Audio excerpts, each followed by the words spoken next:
I don't mind spoilers. In general, I try to avoid them, and I appreciate people holding back from telling me critical plot twists in films, no matter how old those films might be. I think it's important to be sensitive to the notion that even though Citizen Kane came out 83 years ago, there might not be folks who know the big reveal at the end.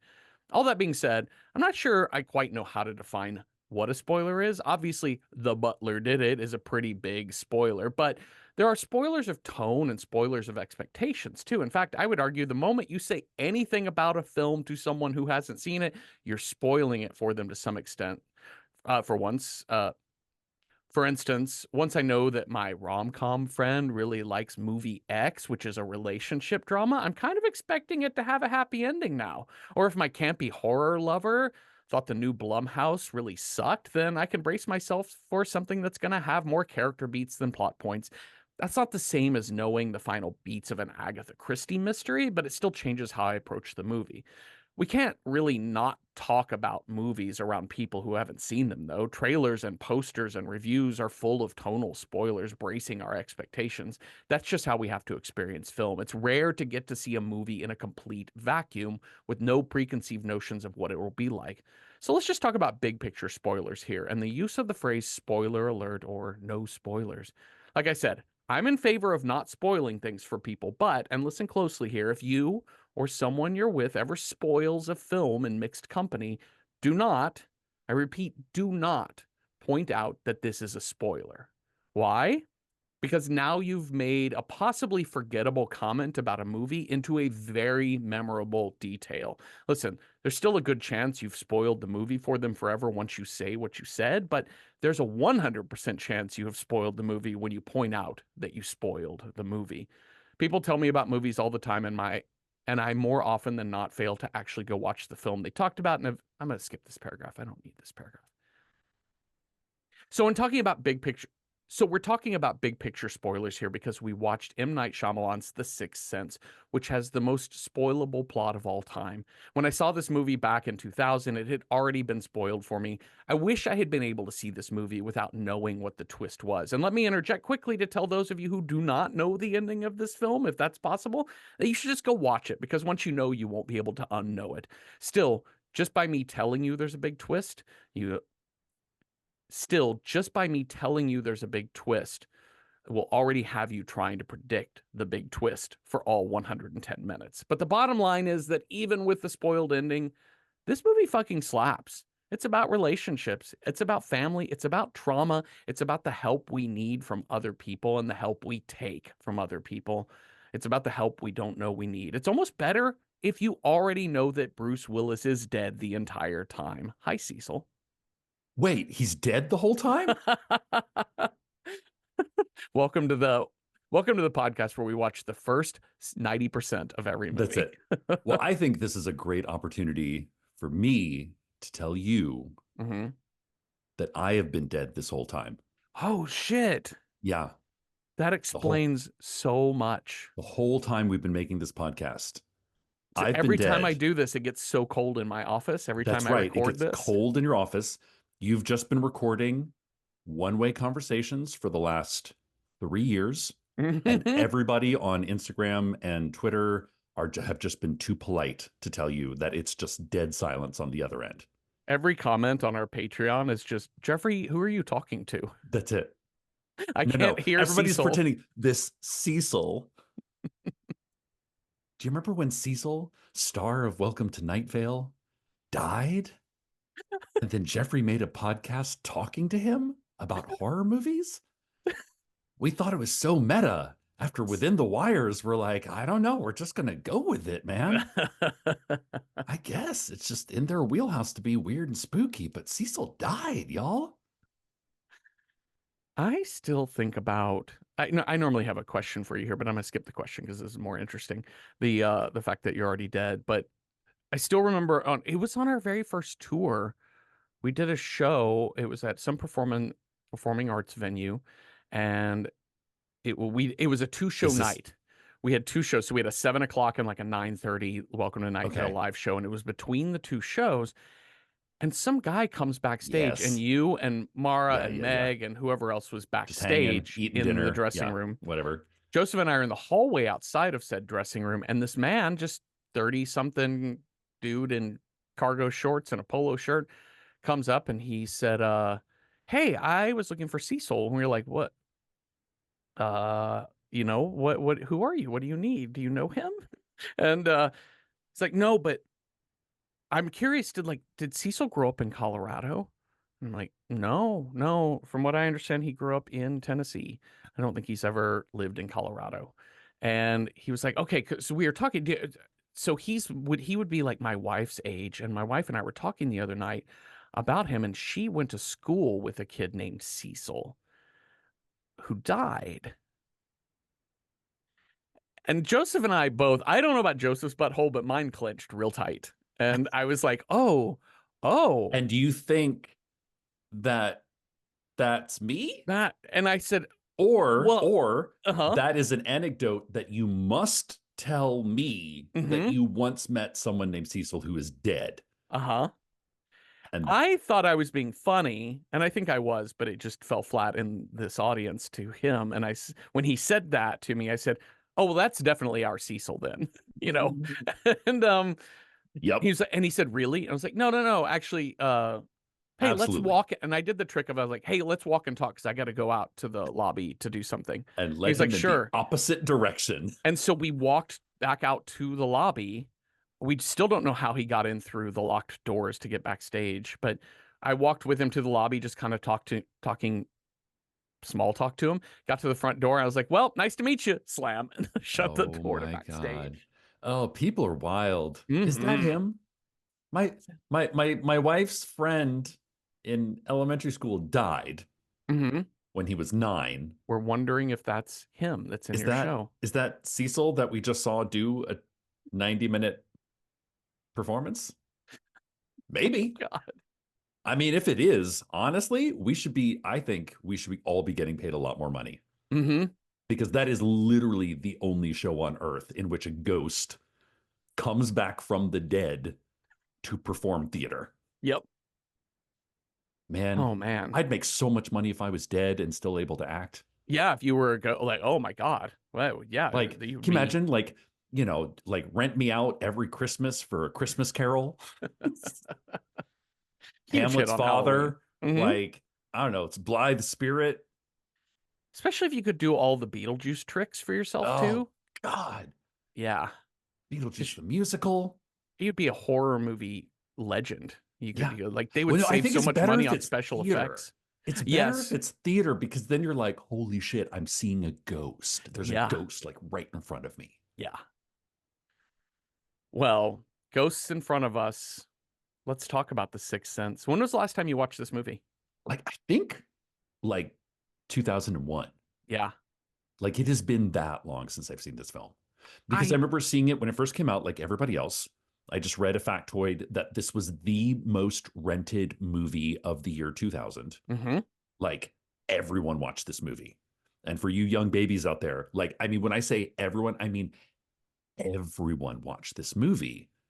Do you remember I remember the big at Blockbusters, anytime there was a big actual blockbuster film, just one whole wall, one section of a Yeah. wall would Oh be my that God. movie. Yeah, And you yeah, would get yeah. up there and it would just be empty cases all the way Yeah. down. You're like, oh, curse you. I definitely, it wasn't spoiled for me the first time. And I remember seeing it in the movie theater and it was so tense and scary because Mhm. I didn't know what the fuck I was watching. And I think this is my thing. This is like a perfect movie. I think your introduction is so spot. Like, this movie slaps. This Oh, it's movie so is good. like study this in your screenwriting class kind of movie. Yep.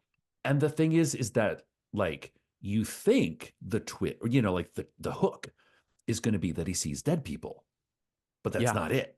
But up until, like, we didn't even know that he saw dead people when we first watched it. So you're just like, what is the deal with this kid? Is it a poltergeist? Is he crazy? Yeah. Like, and Is he so, like, just psychic, right? Because is the he sixth sense psychic? implies that he just has ESP, maybe. Right? So all the ghosty stuff was so terrifying the Yes. first time I saw it. Yeah. Now it's like a really intense character drama Yeah. that just has spooky elements. When you know the twist, this movie is way less scary because you Yeah. know what you're getting into. And I think it's a really, really, really thoughtful, beautiful look at how we deal with trauma, Mm. right? And because it is Yeah. about What's about unresolved? Yeah, it's about yeah, unresolved trauma. yeah, and also the way in which we put so much on children without Oh God. realizing how much we put Yeah. on children, right? Like just moving, like as an adult and you have kids and you move towns, Yeah. that Yeah. Yeah. puts a lot on a child that seems normal. It's like, oh, this will be tough. They're gonna have to make new friends, but it'll be fine. It's a big trauma moving, especially when Yeah. you're a child. And all the way up to the fact that we oftentimes are we act out not because of the thing we're acting out over. We act out because we have some other bullshit happening in our lives. And that gets passed on to kids. And the way like Haley Joel Osment in this movie is incredible. Right? Well, And I think that was part of the popularity. Well, two things, but like kind of all three leads, I would say. It's mhm, like Haley Joel Osment, like, I don't think anybody had ever seen a child actor since Linda Blair yeah. perform as an adult a role, Right. especially in a horror movie, but just Right. in general. Yeah. So people were floored about that. People were floored. This is then like the Bruce Willis, he was having a bit of a dip. It was the Bruce Willis, like, it was not the best time for Bruce Willis. And this is not a Bruce Willis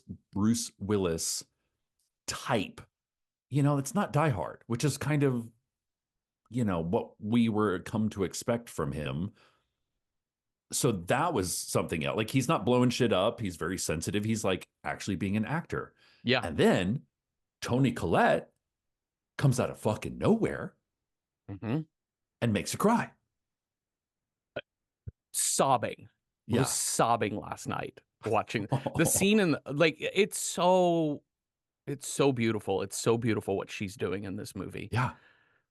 But yeah, I really was moved this viewing by just how much this child is needed by Yeah. adults. Like Yeah. kids need him too, but the fact that you have adults that can't see themselves and this child has to play child psychologist to Yeah. adults to help them with their past hurts, their old pains. Yeah, is really tough because it's not just about the fact that those adults are dead, it's that they have some unresolved shit in their Yeah. death. Yeah. Okay, so Let's get I into it. let's get into it. Suspenseful orchestra music, and then the first visual we see, because it's just a black screen. I love this as an opening visual. It's a light bulb slowly dawning. Yeah. Like one of this Edison bulb. Yeah, and it's so good for a movie that has a twist ending to be like light bulb on. I get Yes. it. Yep. And this is Anna, and she is going into the dusty wine cellar to get an old vintage, and Yeah. she's coming upstairs to, oh, there's a moment where she gets a little She is, spooked in the I know she cellar. has that like, what? Oh, it's nothing. It's nothing. Is it And nothing? mm, No, it's it's nothing. probably not nothing. And this is her and her husband, Malcolm, who is played by Bruce Willis, who is doing he's doing his role from Pulp Fiction, the non-action, like actually kind of doing his like silent Oh, stoic type okay. from Pulp Okay. Fiction, right? Um, he's got a lot of scenes where he just his Sh- character only nods, but it's that Yeah. Bruce Willis perfectly stony Oh, yeah. Yeah. face, Yeah. like just 1 degree of a nod. Yeah. So Yeah. subtle. Like the micro reactions, Hmm. the Robin Wright school of micro reactions, I like to say. Yeah, no, it's really, he's so, that's the thing about film actors and great film actors, is that they realize is that their face is a canvas on which we read emotion. And the Hmm. less you do, the more we paint onto it. Yeah. So he's great in this sort of like sweater vest, cardigan wearing, empathetic role, Yeah. especially with this kid. Oh my God. Incredible. Well, he's gotten he received that day a special mayoral award for his contributions as a son of the city of Philadelphia. Like they called you their son. Oh my Again, God. talking about family, talking Yeah, about yeah, yeah. children and parents.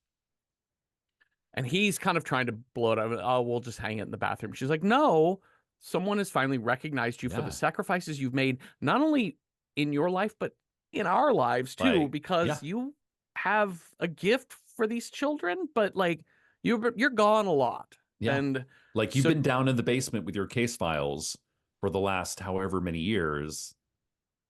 yeah. And so if I'm gonna have to suffer through you being gone so much, I want you to proudly accept your Accept awards. the award. Say thank you. Yes. Listen, learn how to say thank you. This is just a tip for everyone. Learn how to say thank you.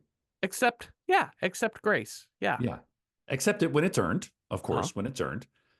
Because there's nothing worse than somebody who's like, no, I don't know. I don't know. Like, listen, just shut up and take the fucking compliment. All right. Yeah, you don't have to say you're right. I did do great. Right. I You know. can simply say Thank you. thank you. Oh, wow. Thank you for recognizing that. Yeah. I did work hard on that. Yeah. Well, things are going to go south real fast. Uh-oh. So they get all kissy kissy. They're going to go to bed. They're going to celebrate all this wine and do it and all that kind of stuff. But in the bedroom, she sees that the window is shattered, phone off the hook, and shadow moves past them into the bathroom. And what we see in there is just a man in his underwear. Donnie Excuse me. I Wahlberg. was gonna say you've got a Wahlberg in the house. You do. I I was like Like just kind of unrecognizable Wahlberg. I was just setting up and I missed the opening credit. Like I wasn't paying attention Oh, to the opening credits. And so when I saw him, did you I forget that he was I forgot that was well, also he didn't look like Donnie Wahlberg to me in the scene. Like he he lost was like a not. ton of weight. Uh-huh. And it's also they gave him this like really janky haircut. Yeah. And he is acting his tits off. He really is. He's doing great. He's sobbing. He's upset, and we learn that he is a former patient of Dr. Malcolm. He's a patient named Vincent Gray, and he's mad. He's angry. His life never came together and never worked, and he's blaming the psychiatrist. But there's something else to it, too, because he says, do you know why you're afraid when you're alone? Well, I do. I know why I feel afraid when I'm alone. Oh fuck. Ugh.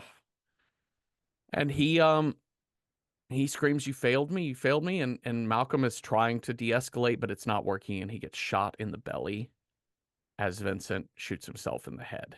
Oh my god. The camera work in this movie is also excellent Mm-hmm. because it's this like pan to the left where it's like you see the gun come to the head and you hear the shot, but you don't see it. And then it goes over to the bed and we see Bruce Willis has been shot in the gut. And then it just fades to black. Yeah. Yeah. Fade up. Was it West The next Philadelphia, fall, born next and fall. raised? Yeah. South Philadelphia. South Philadelphia for some of my days. And the title card that we see, it says the next fall. Yep. And we're in a Philadelphia neighborhood. Malcolm Oh, is yeah. sitting up on a bench. Yeah. He's got some notes on, he's Got some reading through case some notes files. on Yeah. Vincent Gray. He must be fine. Yeah. And then he sees a young boy, age 9, Cole Sear is his name, played by Haley Joel Osment. Yeah. Seer, Sear. one who sees. Mm-hmm. So Cole is coming out of his townhouse and we see his notes, and his notes are about him, like the circled highlighted notes on Cole are that he has a possible mood disorder, a divorced family. Every little beat was the things he had just said in the previous scene about Yeah. remembering Vincent. They were Yeah. all similar stuff. Yep. He's the same age as when he saw Vincent as a child. Yep. So we've, again, so clear. I'm trying to make up for past mistakes. Yeah. And a great misdirect to keep us off the tail of he's already dead. Yeah. I know, Because, right? Because we're on plot number 1, not plot number 2, which is what's up with this new kid, yes. not what's up with our protagonist. He catches up to Cole inside the Red Door Church. I Oh didn't my catch God. which church this is, but The it's got a use red of door. color, Jeffrey, The every red. time, every time there's red in this film, and it's so pointed, it's that unresolved trauma. It's that like, what if you could go back in time and fix one thing, what would you fix? If Uh-huh. you could help a person, who would you help? If you could help yourself in a way, how would you help yourself? Like every single time it's around the color red. Yeah. And Yeah. usually it means it's like blocked. Yes.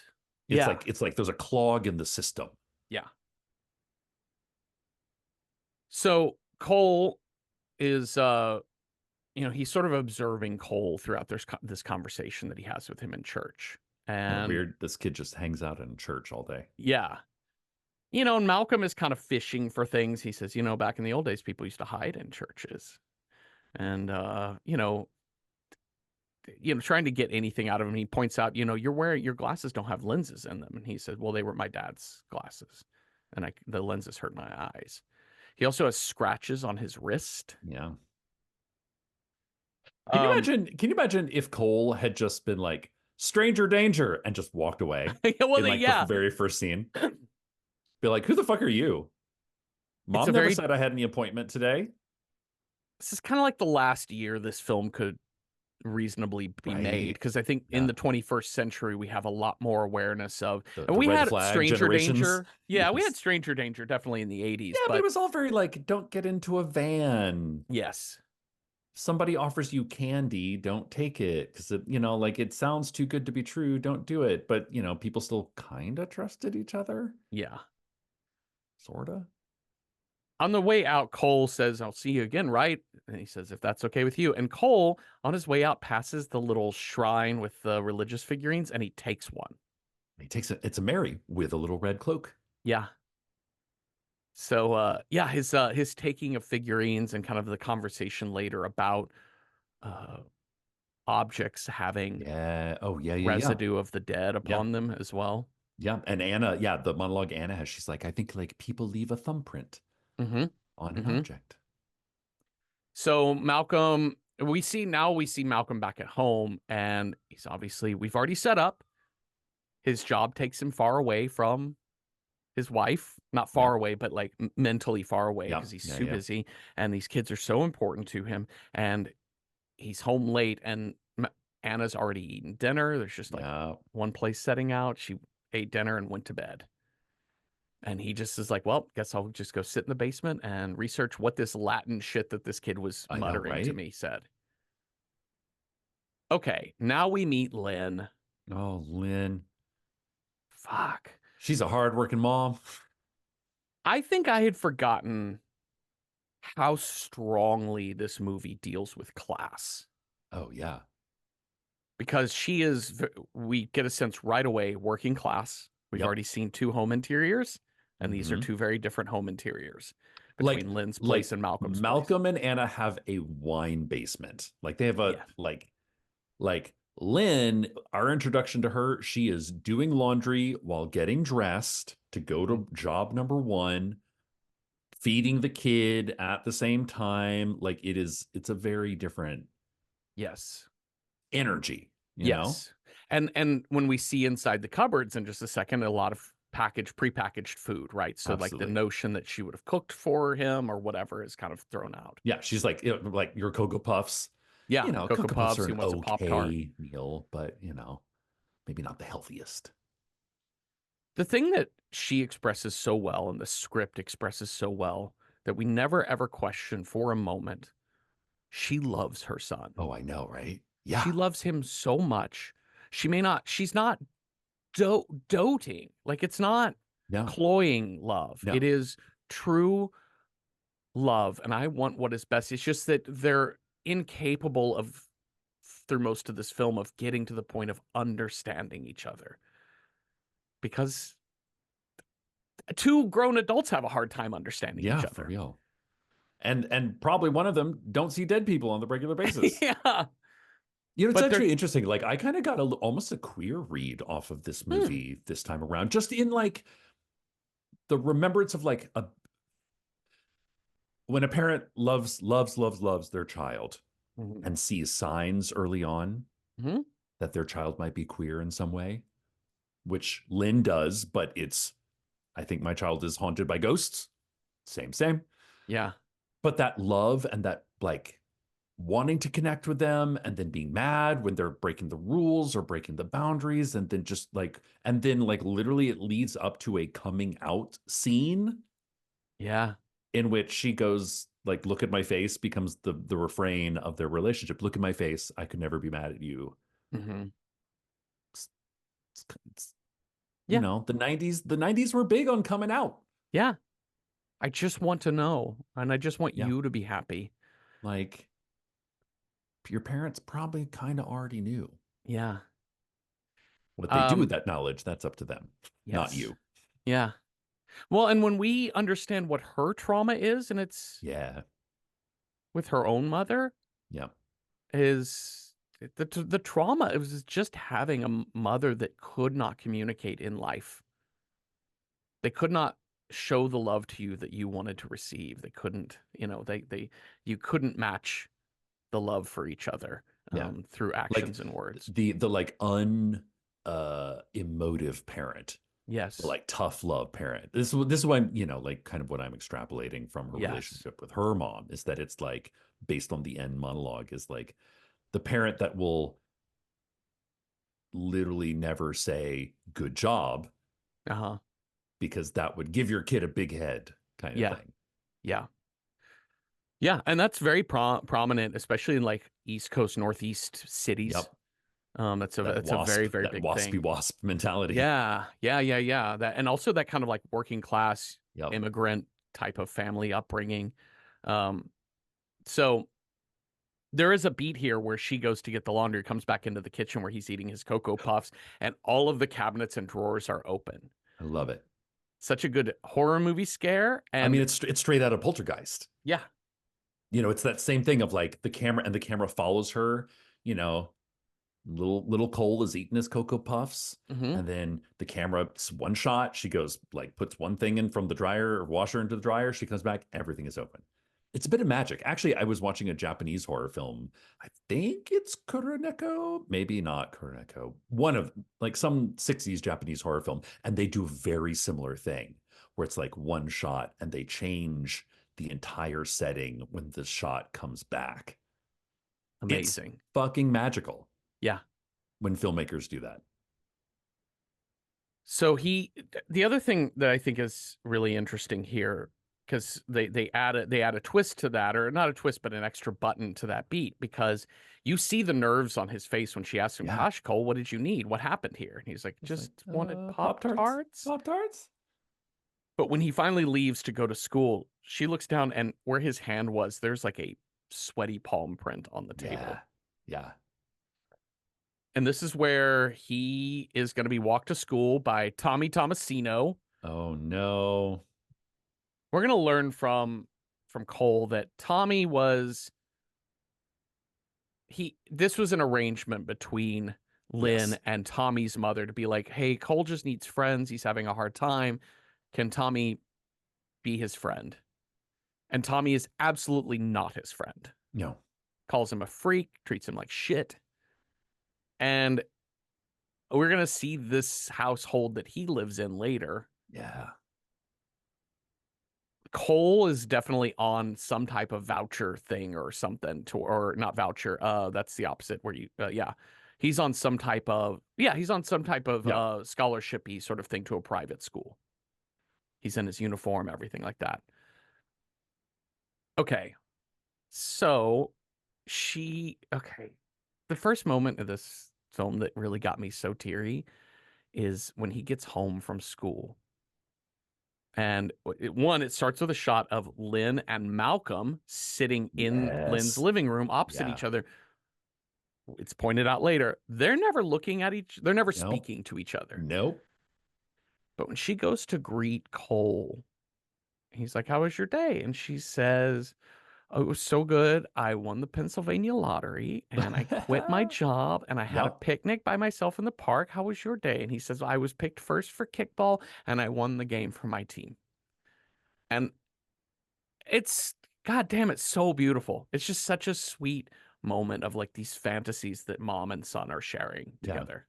And I think what makes it even more bittersweet Hmm. is, the sort of like fantasy, like, hey, my life is shit. Oh my God, my life is shit. Yeah. Well, and Like this I is had to work two jobs that I fucking hate because my deadbeat husband ran out on me. And he's like, I am constantly walking around seeing zombies and everybody hates me. But here's the thing, what I think makes it like wipe the tear away is the fact that we watch Bruce Willis overhear it. Mm-hmm. And it's like because it's a shared or an overheard conversation, Mm-hmm.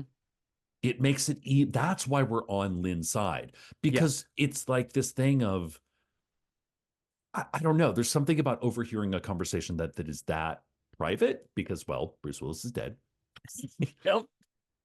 That seems so intimate. Like that's not something you would say if you knew somebody else was in the room, especially a professional, psychologist, psychiatrist, whatever, you'd be like, she is performing, like it's Yeah, too over the top.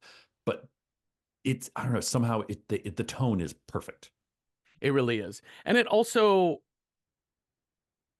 I'll skip that because you kind of just said that. I don't need to add to that. We've got a lot to cover. The Yeah, this movie is long, by the is way. This long. It movie is, is a yeah. full hour, 2 hour movie. Yeah. So we play the trust step Yeah. game, Yeah. and he says, after Lynn leaves the room, Malcolm's talking to Cole, and he says, how about we play a game? It's called Truth. And then anytime I say so, I'm gonna read your mind, and if I'm correct, you'll take a step forward. If I'm wrong, you'll take a step back. And he says, your mom used to see a therapist. He didn't help her, so you think I can't help you. Step forward. You're worried that, your therapist probably abused the secrets your mom shared, and you're afraid I'll do the same. Step forward. You're good in school and you've never been in any trouble. Never been in any trouble. Step back. Oh my God. It's like the psychic Squid Game. And he says, I drew a picture of a man in class and he was getting hurt in the neck with a screwdriver. And it upset everyone and they had meetings about it. And I don't draw like that anymore. I draw people smiling because they Did don't he? have Oh, meetings about rainbows. no, yeah, I know. I draw puppies and rainbows because I may be a kid, but I am not dumb. And everyone likes rainbows. Again, adults putting their shit on children. Yeah. And They're this jacking this kid kid, around. yeah, and this kid like tying himself into knots, Mhm. trying to figure out what answers adults want. Again, the queer read of like, just tell me the truth. Just tell me the truth. Do you really want the truth? Are you ready for the truth? Okay, Yeah. I'll tell you the truth. No, you don't want the truth? Okay, then I'll just tell you a fucking bullshit Yeah. rainbow story. Yeah. So we see Malcolm again. There's another dinner scene with Anna. This time it's like their anniversary. It's at a I know. restaurant. The And choreography is amazing here because it's so interesting knowing that Bruce Willis is not a non-entity in this mhm, scene.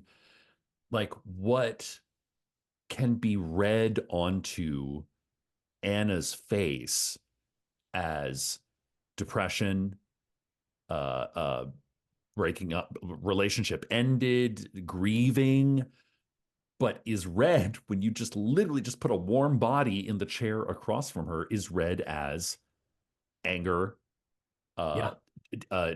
disconnection. Uh-huh. It just context is everything. Yeah. And also we see him failing in, like, assuming, if we assume he's alive, we see him failing in the same way his whole career is failing Yeah. their marriage, because he sits down and he makes it about his work. Yeah. Like within 2 sentences, he's like, ha ha ha, sorry I'm late. Oh my God, this kid, blah, blah, blah, blah, blah, blah. Oh, Yeah. And she says, um, he says, happy I anniversary. know this makes you mad, but this is all important. And she just stands up, has paid the bill, and she says, happy anniversary, and walks out. Yeesh. I also love that there's all these like moments that we don't see that happen right after. Yeah. And because in a situation like this, where if two alive people have this interaction, They you would would have stand to up and you would walk follow out. her. They would have Yeah. to give transportation home, the getting home routine, the getting ready for bed, all that mundane shit that actually makes adult relationships quite difficult. Yeah. And you have to go do all that. And he doesn't. And when I first saw this movie, I kind of kept thinking about the practical aspects of this, and that Sure. hindered my enjoyment. And what I realized upon finishing that movie is that I thought, well, wait a minute. He actually isn't experiencing those moments. He No. just has little blocks of existence. Yep.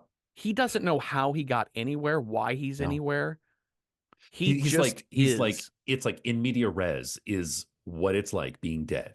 Yeah. And he even says at one point, I think pretty early on in the film, he's like, I don't know, I've been having like time slippage Uh-huh. recently where I just like lose track of time and I kind of like, and which is a, we know that he had this like super traumatic thing that happened just a year ago Uh-huh. that is now supposedly wrecking his relationship and is affecting his like world. So there's a couple moments where she's got her Sony Walkman, yellow Just doing headphones chores, on, doing chores, picking up laundry, cleaning up the house. And a couple of things that she sees. One, she stops and looks at the photos on the wall of the family. And every picture of Cole, there's just this little crescent of light near his Yeah, head. just like a lens flare. Yeah. And two, she comes across, and this is interspersed with the scene where Malcolm and Cole are talking about using free association writing to help. And I love that Cole is already like, yeah, I've done that before. It didn't go well. Yeah. Because she finds his free association journal and it is crazy scrawl all over the page with phrases like, I'll kill you, quiet the damn baby. Yeah. Eek. I Yeah. mean, yeah. It's one of those things where like you do kind of wonder. Hmm. I mean, I know, like this idea that Lynn is this like working class, maybe a little more like stiff upper lip kind of upbringing, but like, why doesn't she call in a child psychiatrist sooner? You know? I it's Or is it it's a that great like she's like, we question. don't have the money, I don't have the time, can't make it happen. I We've just think got to do it's you and me against the world, kid. I think it's set up by money and Well, time is yeah, one thing because the parent does have to be involved in that. yeah, Uh, the cost psychiatry famously is not very well covered by health yeah. insurance. I Very don't know true. Very how it true. was in 99. I don't remember, but no, I do know because I went to go see a psychiatrist that was not covered by my insurance in Yep. 1999. You're paying full Um, cost. Full yes. cost. And also because she already had it. People who Oh, have bad that's right. experiences with therapists Yeah, yeah, do yeah, not go to yeah, yeah. therapy. Interesting. Yeah, that Um, makes sense. so he is he does kind of a note to self on his micro cassette recorder about he kind of thinks maybe these injuries are self-inflicted is his new Yeah. working hypothesis because Cole is saying things like I don't want to be scared anymore. But at home, he is working in his basement when he overhears a gentleman caller, Oh come to try my. and ask Anna out. And Anna is, no, no, it's fine. It's fine. It's because we're very It's that clear they're having that like a she's not over it. normal like they work Uh together. huh. And it's just, oh, do you want to like she's an antiquer. She sells Hmm. antiques. And it's like, hey, do you want to go out and check out what the Amish have got? And she's like, no, the Amish they fucking suck. You can't curse or spit around them. Like this movie actually has some really funny one-liners Uh in huh. it that are like once you kind of get over the shock of this film, you're like, oh, that's actually really very clever. Yeah. But he's trying his best to ask her out and clearly failing. But obviously, this is getting Bruce Willis it's Yeah. getting Malcolm a little steamed. Okay, so let's meet Stuttering Stanley. Oh, wow. An incredible scene. This Yeah. teacher saying, like, guess which city used to be the capital of the US? Yes, it was your own town of Philadelphia. Well, Do I you know what this love school used to be? it used to be a courthouse where, lawyers would hang out and just, braid each other's hair and give each other mani-pedis, and everything in America is made out of puppies and rainbows. Yes. This is what I love. This is what like I love that M. Night Shyamalan is like he's a John Waters in that he has his city. And I think like most of like the movies that he makes take place in Philadelphia. Uh-huh. Most of them. Like he's like, no, this is my city. And the movies that I make are going to take place in Philadelphia. Like he's a diehard Philly guy. Yeah.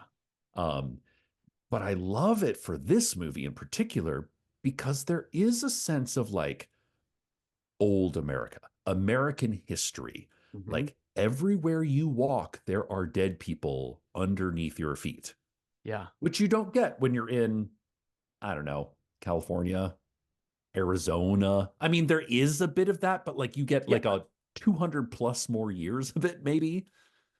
Well, and also, yeah, because of the population centers of colonialism, right? Like Yeah. the population centers that we built up Yeah. in the New They were World. packed in. Yeah, packed in. And so the idea that everyone lived in this, that there were homes and apartments built Yeah. for people to live and die in, and it leaves those imprints in really concentrated areas. It's also sort of echoed throughout the film Hmm. by photographing the statues of Philadelphia, Hmm. fountains, doorways, which one has this kind of haunting, kind of like dead people sort of like you start to see them as this is they look kind of ghostly, but it also reminds you of the history of just Yeah. how many people have walked on this earth before you. Yeah. And now imagine if they were pissed off or fucking weird or confused or died in an awkward moment, they're going to come to you for help. Yeah. Well, this is where I think his name is Cunningham. Anyways, but this teacher, it's like, does anyone know what the school used to be? And Cole raises his hand. He's like, wow, Cole, Yeah, you please, never. you chiming in? And Yeah. he says, they used to hang people here. And literally the sound of chalk I scratch. know, right? Yeah.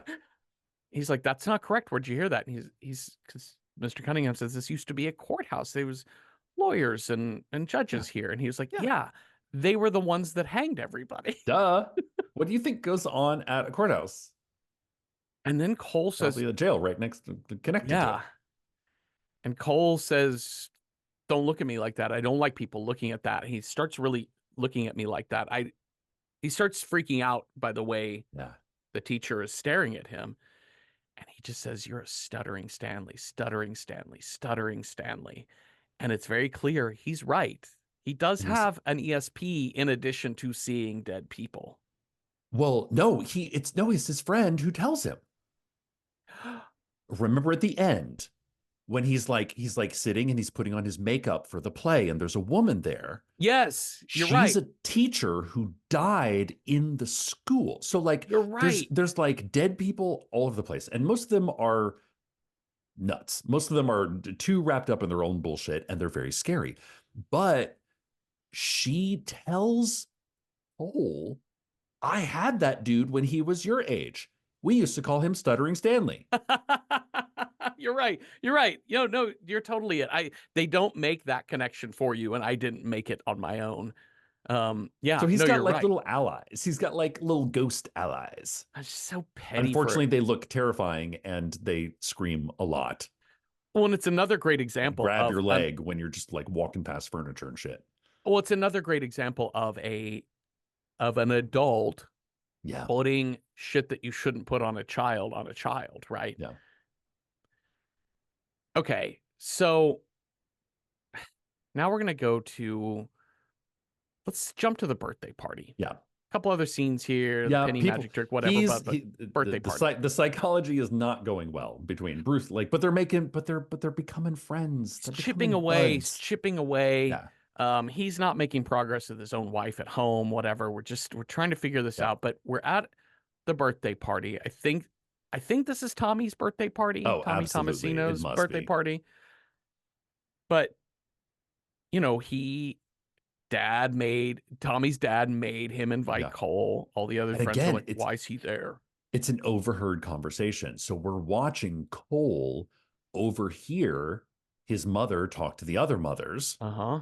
and she's like being a bit blunt. She's like, "Yeah, my son, he's always in trouble, and just nobody wants to hang out with him. Kind of thank you for inviting him Yeah. because my son he's having a hard time making friends." So like, it's not just that it's that we're watching the person that is being talked about overhear it, and that makes it so much more like that's so much of a better story than just having like two talking heads Yeah. talk to. Also, just I just want to point out a single exchange that happens in that scene with Lynn and the other mom too. For when you're writing, if you're a writer and you're writing characters that you want to depict as working class Hmm. or like lower income, in juxtaposition with higher income people, Sure. you can point out money things, job things. But one of the things she says is she mentions taking Cole to Chuck E. Cheese, and the other mom was like, "What is that?" Yes. Yes. Like Like, that's incredible, yeah. incredible. Like this woman has never. So like, what? A Chuck E. what? And Lynn is like, geez, it's a, yeah, it's a kid's thing. Hmm. Okay, so Cole's again red balloon goes all the Yep. way up to the top of the ceiling. Cole Oh my God. follows it up This the fucking spiral stair. Well, spiral staircase is gorgeous, by the mhm. way. Like, what a find. And at the top of the stairs, there's kind of like a tiny door, like a little like crawl space Mhm. towards the attic, and it's open, and he can hear. Actually, no, wait, it's not open, it's closed, but he can Yeah. hear somebody He's inside of it like a male voice. saying, "Open the door, please. I didn't take my master's horse." Yeah. Oh, Yeah. oh dear. Well, Tommy and his cronies come upstairs and they say, "Well, we're going to put on a pretend play. You want to be in it? It's called Locked in the Dungeon." And they lock him in that little side room. Yeah. Oof. What's so terrifying about this is that he's like screaming and then and like screaming so loud and there's like loud music downstairs and we watch Lynn hear his scream over the loud music. She Yeah. comes upstairs and she's like trying to get the door open and then it just goes really quiet. Hmm. It's kind of like you said, like nothing is more terrifying than something in a distance Uh-huh. turning its head to suddenly notice you. Yeah. Loud to quiet, sometimes even scarier than quiet, quiet, quiet, jump scare loud. Yeah.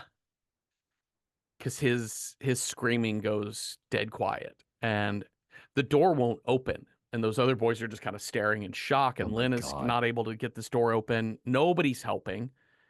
And then suddenly, when it goes quiet, she reaches for the doorknob again and it opens, and Cole just falls passed out into her Like he's like, arms. yeah, like catatonic. Now listen, like the fact that these two mothers, other two mothers, just go like immediately to their little boys and just like hold them back because Lynn is really like she's being expressive, like Hmm. and it's so like you can see them literally clutching their pearls Yeah. over her making too much noise over her kid Yeah. who's just locked in this closet. Yeah. At the hospital, she she takes him to the hospital, and the doctor says, Dr. M. Night Shyamalan says, Yes, yes. that there was no seizure, but he also notes we noticed a lot of cuts and bruises on his body, and she's like, "Well, those are from him playing sports. You think that I hurt my child?" And the doctor very clearly is like, "That boy does not play sports." Yeah, well, yeah, for real. And he says, "We have a social worker here. You should go talk to her, and she can go over some procedural Just some questions." procedural questions. And of course, Bruce Willis is just standing there, not saying anything. Hmm. Again, I'm like, what is your billable hours for this case? Right. Yeah. If you're alive and actually taking, you're just like following this kid around. This is that's the thing, but it feels so natural Uh-huh. because we want this kid to have some kind of connection Hmm. that it seemed like, yeah, the Bruce Willis purely exists to help this kid. Great, we're on Uh-huh. board because it's a fucking Hollywood movie. And that's the kind of like thing we Yeah. expect from a Hollywood movie. So in the evening, Bruce Willis, Malcolm comes into Cole's hospital room and tries to. It's a very like cheeky line, but he's like, "Let me tell you a bedtime story about a young prince," and he starts rambling, and Cole Yeah, cuts him off. He's like, "You've never told a bedtime story, have you? Like, you're bad at telling it. You you're have to bad at add some this. twists and Yeah. stuff." Oh my God, add some twists. Yep. Hey, So he connects with. He does the thing where he even kind of, I think, acknowledges like, this is not how I'm supposed to do things, but I'm yeah, trying something different. He kind of through the guise of a bedtime story. Once upon a time, there was a man named Malcolm, and he worked with children. He kind of reveals to him that ever since Vincent shot him, things have been different because he's become a different person, and Yeah. his wife doesn't like this new person, and he's just trying so hard to help people. Well, and he tells Cole, like, he's like, I failed a kid just like you, and I'm worried. Like, he tells his truth. He tells Malcolm's big, like emotional kernel, which is, I fucked up. Like, I think I failed this kid, and now I'm afraid I'm gonna fuck up you. That's my big secret. Yeah. Which, is like, I think, isn't that like rule number one in psychology? Like, don't talk about your personal life to your patient. Yeah, I think he But acknowledges that here. yeah, Yeah. but that is the catalyst for Cole to tell his big secret. And right before he does that, I do want to acknowledge that what Haley Joel Osment is doing with Oh his my face here, God. because towards the end of his thing, Haley Joel Osment has got like he's sitting up and he's got like covers pulled near his Hmm. chest, and he looks horrified Yeah. and like breathlessly says, "How does the story end?" And Malcolm says, "I don't know." And that's when he goes into the secret. And this moment, I became aware at this moment that I think Cole knows he's dead. Like Cole knows he's not really there. Oh, I This is the moment I see. became aware that he knows the whole time that Malcolm is Interesting. dead. Interesting. Because uh, there's something there about like he's trying to Okay. fathom like, are you going to leave me? How does this end? Yeah. Do you know something about my life? I don't know what you are. I don't know. I'm scared of this sort of thing. That's a read. I don't know if that's true or not. I don't know if Sure. I mean, Cole is aware it's that he's totally, dead. yeah. But, and even if it was a read upon the first watch, you're clearly not thinking about that. You're just Mm-mm. thinking, oh my God, we're finally going to learn what's up with this damn kid. Hmm. Please give us an answer. Yeah. And the answer is, I see dead people. Yeah. Oh my God, that was such a moment. Like, that was parodied nationwide. Ad nauseum. Like, Ad yeah, for nauseum. real. But I love this speech. He says, I see dead people. They're walking because the continuation of the speech is what's so Right. important and beautiful. He says they walk around like regular people. They don't see each Each other. other. They Yep. only see what they want to see, and they don't know that they're dead. Uh-oh. Again, it's so crazy watching this movie, knowing the twist. When I saw this in 2000, already knowing the twist the first time I watched it, I'm like, how did people get fooled by this movie? Because it's the perfect twist ending Yeah. in the sense that I think when you look back at a great murder mystery Hmm. reveal, like a really well crafted one, Oh, yeah. you should say to yourself, ah, how did I not know How did I this? not see it? It Yep. was there the whole time. I just watched one of my favorite murder mysteries last week, Witness for the Prosecution, Hmm. which is, and it's one that like I've seen countless times because I know the twist. It's one of those films that has the like, um, please do not spoil the ending of this movie for Yes. anyone who has never seen this movie before. Uh-huh. But it is immensely rewatchable because you're like, I get to be led down the path again. Here we go. And it's Just just as enjoyable the second, third, fourth time. I remember referencing some Agatha Christie novel to Joseph many years ago, and he was like, "Which one is that?" I was like, "Oh, I don't know." And he's like, "Is that the one where blah blah blah did it?" Oh my God. Of course, And I was Joseph would like, say that.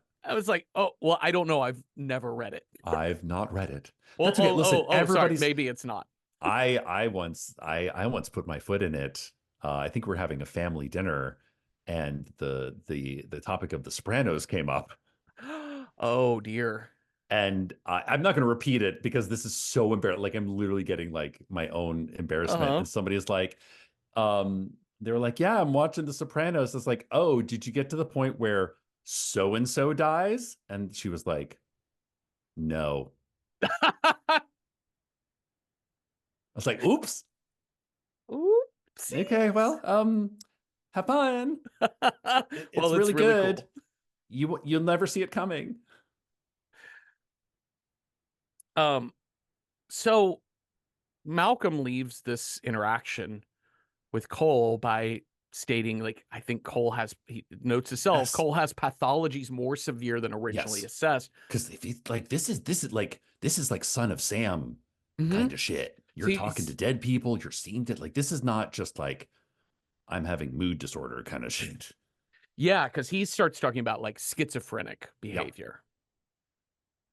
Lynn, when she brings him home from the hospital, she starts seeing she sees the tears in his sweater and the Mhm. marks on his body. And after the experience at the birthday party, she's made the connection again, false, Mhm. because we learn later that it's his interaction with ghosts are causing these marks on his Yeah. body. These boys aren't necessarily scratching him up, Yeah. but she, like Malcolm, is trying to think, just trying to protect the boy, but Right. doing the wrong thing because she doesn't know. And she calls another mom and says, I'd like to talk to you about your boy and his friends keeping their hands off my goddamn son. Yeah. Hell yeah. Absolutely. Okay. Now we're gonna start seeing the ghosts that this boy And sees. I love this that like as like and it's I literally paused the movie after he said I see dead people. I watched the scene, watched that full scene, and it's the exact halfway point of this film. Like this film is so perfectly symmetrical. It's so interesting how many horror movies have kind of the big reveal happens at Yeah. the halfway point. Yeah. Yeah. Yeah. Okay, so he gets up at night to go pee. We've already established he has this like red blanket built Hmm. into a little fort with a hand printed sign that says "Do not enter." Yeah. Because this kid has some boundary issues He for very does, good reasons. for very good reasons. People needing shit from him all the time, and Yeah. he clearly has to pee, and he's scared, and he's like, "Fuck it, I gotta go pee," and he Yeah. runs to the toilet, starts to do the pee. We see the thermostat drop. Oh my God, there's nothing so scary as the like warning, warning, supernatural detected. The ghosts are in the building, Uh huh. like the mood just changes and you don't know like where the fuck it's gonna come from or what it's gonna be, but you know it's gonna happen. That Hmm. is like the essence of a good horror film. Whether Yeah. it's violent, bloody, all the way down to like, but that is true suspense. We get the figure darting by the door, and then Ugh. he hears and sees that, and he goes into the kitchen. Light is on in the kitchen, and there's a woman in a robe turned around, and he says, "Mama?" Like, And it Mom, what are you turns around, doing? and this is not Mama. No, she's got it's like a woman in like 1950s, almost Uh like huh. curlers, and she's got a black eye, and she's pulled out all the drawers. Uh huh. So we get that question answered. What the fuck? And she's like, "Look what you made me do," and she reveals her wrists, and they're cut. Yeah. Ugh, Yeah. You're a watch. terrible husband, Nettie. Look at Yeah, what look at what you made me do. And Cole runs back into that red yeah. fort. Okay. We're gonna have two school plays here. The first one is, I don't know what play were we doing. I don't remember, but Something about it's, animals. yeah. Tommy is like the lead in the Yes. play and whatever else, and he's so full of himself. And afterwards, Cole is talking to Malcolm, and he's like, he did a cough syrup commercial, and now he thinks Yeah. he's fucking Laurence Olivier. And Malcolm says, you said something to me in the hospital the other day, and I wanna get deeper into that, but Cole freezes in place. He says, be really still. Sometimes you feel it inside, like you're falling down real fast, but you're just standing still. He's like, that's what I feel like when they're here, when the Yeah. hair on your neck stands up, that's Yes. them. Yeah. Which is now like the pieces are being laid of like when you feel that chill on the back of your neck, the dead people are around, which is what Vincent said, not in so many words, but like when you're by yourself and you're afraid, Yeah. I know what that is. Yeah. I also love the fact that like, and of course, Cole sees three people being hanged, Hung. Yeah. hung from the rafters They're of the hanging from the school, rafters. Yeah. hanging from the rafters of the school. But I love that they're like, it's not bloody, it's not gory. Like there's scratches on people's faces. But it's not. It's interesting because once you actually see all the dead people for what they are, they're not horror movie scary. It's almost more like drama realistic, Stagey. It's a stagey a bit, presentation yeah. of something. Yeah. But it's a bit removed. Like you could have made these three corpses hanging by the rafters so much Yeah. gross looking, but they're not, because our journey as audience members is Cole's journey, which is dead people are just people. They Hmm. might be a little gloopy and gloppy, but that doesn't make them bad. No.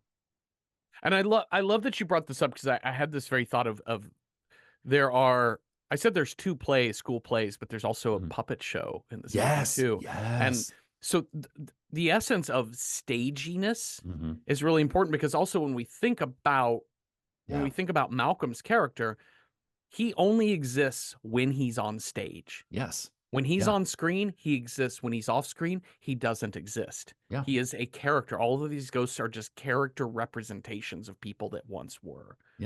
and these, and like all these ghosts, like they're kind of stuck on a loop, the way Mhm. that you would perform a scene over and over and over. And it's, unfortunately, fortunately for Cole, he's been touched by this gift that's like, hey, you've got that script.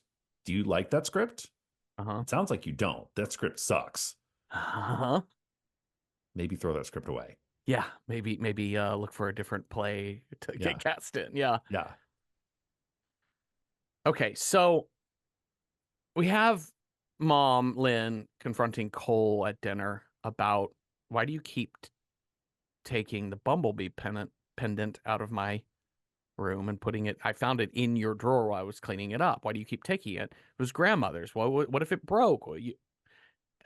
He's like, sometimes people think they lose things, but they just get moved again. He can't speak Yeah. the truth. He's trying Yeah. to just not lie. Yeah. Which is, Uh, I didn't put it there, but it was put there by Yes. someone. But She's you're like, going to think I'm crazy if I tell you that someone is your dead mother. yeah. And she's like, I'm so tired, Cole. I love Yeah. this line too. And she says, I've been praying, but I must not be praying right. Yeah. And it looks like we're going to have to try and answer each other's prayers here. Yeah. What's this, like you and me? It's like we've got to communicate. It's you and me. And if we don't, like, we're not going to make it, Hmm. which is such like oof, that's so tough, man. Be like, Hmm. there's no one coming in to help us. No. Like, we have no assist.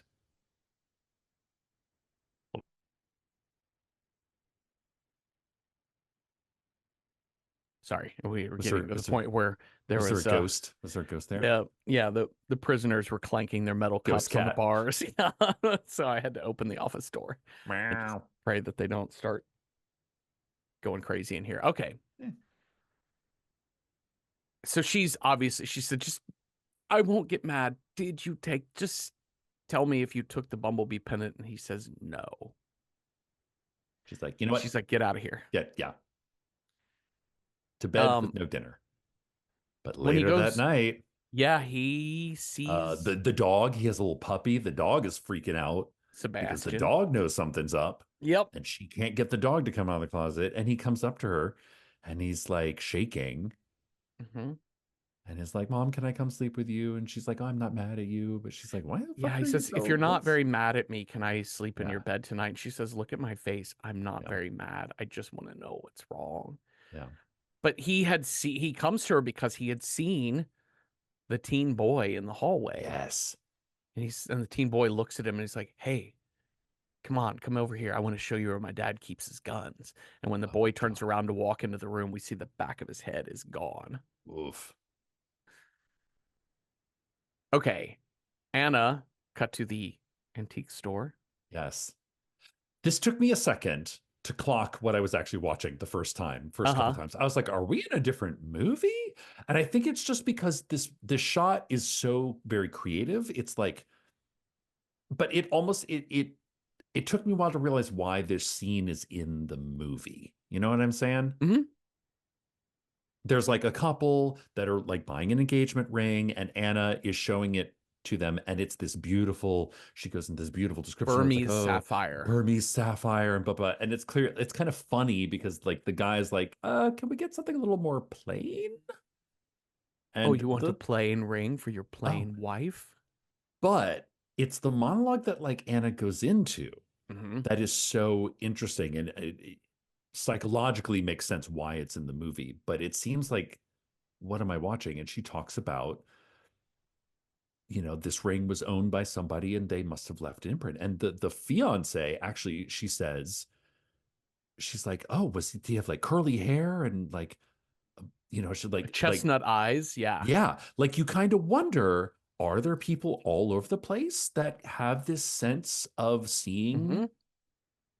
Yeah. intuit dead people? Hmm.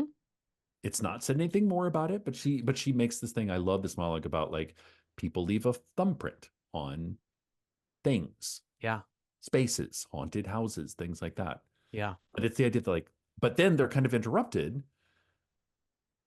Well, they're not in. Oh, well, no, they're not Oh yeah, interrupted. it's They are. like later Okay, that so day. no, it's this is all the same scene. Yeah, So it's well, okay, I want to go back to what you were saying about like not I love that the scene is so visually different than everything else. One, it's a sure. different perspective. Also, it's a bright, beautiful day outside. Yeah, We haven't had a lot of that. It's a kind of a different environment. And it's two people while they're bickering, this couple. It's two people young and in love. And hmm, it is also the first moment we've seen Anna happy and doing anything that is not in yeah, service of her sadness yeah, for her dead absolutely. husband. And she is coming to life here. She is actually given a character to play. Yeah, She's given her life here, and she makes that sale, by the she way. makes that sale. Everything about it is like, I love seeing you become yourself because Yeah, that's what it's about.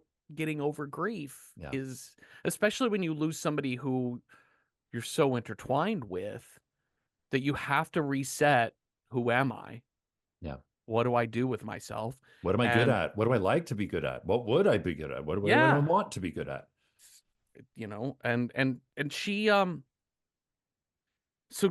then she goes to talk to her gentleman caller from earlier, who's coworker at the Hmm. same antique store, and it's his birthday, and she gives him a gift of a first edition old book of some sort, and he's like, "Oh, that's so nice," and then they give a They hug. hug. And it's that weird, awkward hug where after the hug, she kind of looks at him and he looks at her, and then she hugs him again. And you can see the want and the need in Yeah. the hug.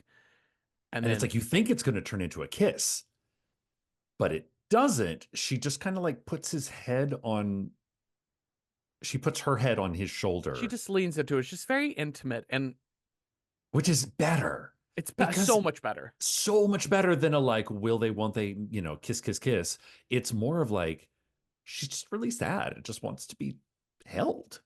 Well, and also she's coming into her own too. Like Yeah. this is because I think it's less about she still feels things for her lost husband, but it's scary to like move Yeah. on with someone else. And it's so scary. And uh but this whole moment gets shattered literally Yeah, really. by a sound of a window cracking, and they go out in the front of the store, the front window is cracked. And it And like we pans just see down the down the street. street Malcolm walking away. And he Those angry tells ghosts. angry Excuse ghosts. me, ma'am, you got ghosts. He meets with Cole and tells Cole, I can't be your doctor anymore. Because one, I'm not helping you, and I think you need Yeah. serious fucking help. Yeah. He doesn't say that to him. He tells him, I haven't paid enough attention to my own family. And Cole's like, don't fail me. You're the only one who can help me. This kind of shatters my earlier hypothesis that Cole knows that Malcolm is dead. Because Right. this would be the point. Cole would be like, well, you can't fix your family because you're dead. Yeah. Yeah. Right. And Cole says, you believe me, right? Malcolm's like, Yeah, I don't know how to. He says like I don't know how to answer that, which is admittedly like a pretty honest answer. yeah. But when he gets back to his office, he goes to listen to some of Vincent's old tapes from when Vincent was 9. And he keeps rewinding through different exchanges, and he realizes, oh, there's a moment where I left the room to take a call in one of these audio tapes. And it starts with, it's kind of cold in this office. Uh-huh. It's kind of cold in this office. And so he rewinds to before he walked in from back from the phone call, and in the silence, he can hear Vincent's breathing heavy. And then there is a faint voice, and he cranks that knob to 10. Yeah. And it is somebody speaking in Spanish, and it is a man's voice, not Vincent's child voice. It is a man's voice, basically saying, no quiero morir. Yeah. Just, I don't want to die. Yeah. The scene very much reminds me of the scene in The Exorcist Mm-hmm. where Father Karras is like taking the recordings of Reagan speaking in tongues and Mm-hmm. different languages and roaring and there's something so scary about like the forensic evidence of spooky, the Mm-hmm. like we have taken all of our tools and these audio recording devices, and we have to like go deeper into them to find the supernatural. And Yeah. then when they do find it, fucking terrifying. Like Mm-hmm. those scenes are almost even worse than like watching the spooky thing happen. Yeah. It's someone realizing that they have recorded the spooky thing, but they're like discovering it. Audio and horror is, Oh, I mean, it's so much of horror is in the because it's that, audio. well, especially because it's a cassette tape. So it's that loud cassette hiss turned up to a 10. Uh-huh. And anybody knows if you turn that shit all the way up, if any noise happens that is normal, it's going to blow your eardrums out. Yeah. Or it just might capture a ghost. Yeah. Okay, so tonight on NBC, To Capture a Ghost. To capture a ghost. I'm Chris Hansen. Okay, so he goes back to the Red Door Church to find, because he Yep. knows that's where Cole will hide out. Love this shot because Cole this time is up on the balcony, so a Yeah. full power dynamic Oh, shift. absolutely. He's like, I was right the whole time. Right. Yeah, you He's kind of got shoveled. like an I told you so shit He eating grin does. attitude this entire scene. Well, yeah, and his language in this, because he's like, oh, something. It looks like something Oh, haping. You wigging oh. out? He says, Are you are you wigging out? wigging You out? look like you look like you've been running around. I like to run around sometimes, get my zoomies out. You look Yep. like you've been having a day. What you been having a day over? Oh, it's so good. And so they have a conversation about, what do you think the ghosts want when they talk to you? And he says, I just think they want help. Like, they just need help. And he's like, that's what I think too. I think even the scary ones are scary because they need help.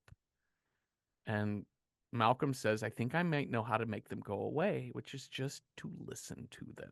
Face your fears, talk to them. So Cole wakes up in the middle of the night to mom crying, having a Yeah. bad dream, talking in her sleep. This I thought was a little cheesy. This is really cheesy. Like people don't speak in complete Mm-mm. sentences about what's on their mind in their sleep. They say complete nonsense. Yeah. And it's I don't know. I was like, okay, whatever. But we're kind of setting it up also this idea of like in sleep is another sort of in between phase in which Uh-huh. normal people can be affected by the other side. It's like a psychopomp kind of brouhaha that, Yeah. it's all right. Yeah. But when he's going back to his fort, he feels the cold breath. He can see his breath, the cold air. He tries to hide in the fort, but the clips on the top start snapping open. Yeah. And I love this tracking shot because it's looking straight up inside the fort. Clothespins coming open, like something is above it coming in. Yeah. But when it pans down, it's already inside, and it is a Yes. vomiting girl. She just Yes. down her chest. Yeah. And he runs out, and this is, oh my God, this is used in so many horror movies as well, especially very 90s. This is kind of a 90s thing of like, there's a figure under a sheet. Yeah. Like, I mean, that's the oldest ghost. How Uh-huh. how do you signify ghost? There's a figure under the sheet. Yep. And he comes back to it and he takes the sheet off of the ghost, and it's the girl, and she says, "I'm feeling much better now." And he says, "Do you, like, so tentative, do you want to tell me something?" I would absolutely watch a series spinoff Right? about a kid who sees ghosts and teams up with a detective to Yes. solve crimes by communicating with the ghost. Because the trick there, I mean, wasn't that the the plot of the Dead Zone TV show? oh, I never saw Kinda. the TV show. I Is never that what watched the TV happens show in either, it? but it's kind of similar territory. Because I think I'm interested in the procedural bureaucracy of it, Sure. because I like the idea that it's not about who did it and how they did it. You know it all up front because the ghost can give you that. Yeah. The thing that the ghost can't give you is evidence to use in court. Because Yeah. you can't say, we know this if you're a Yeah. cop or a DA. You actually have to have something anyways. So maybe this exists. Let me know in the comments. But The Sixth Sense TV show. Come on. I'm yeah, into it. let's make it happen. Jeffrey, write it. I'm on it. Okay, so they take a bus somewhere out to the Philly This is such a suburbs. jump. This is like so amazing because you don't know what the fuck is going on. We Mm-mm. just know they're on a bus. Like Cole and Malcolm are on a bus.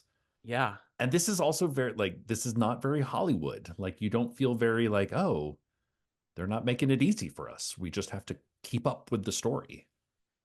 Again, another moment wherein we should be able to figure out that that Malcolm, if he were real, would Hmm. drive them out there. Yeah.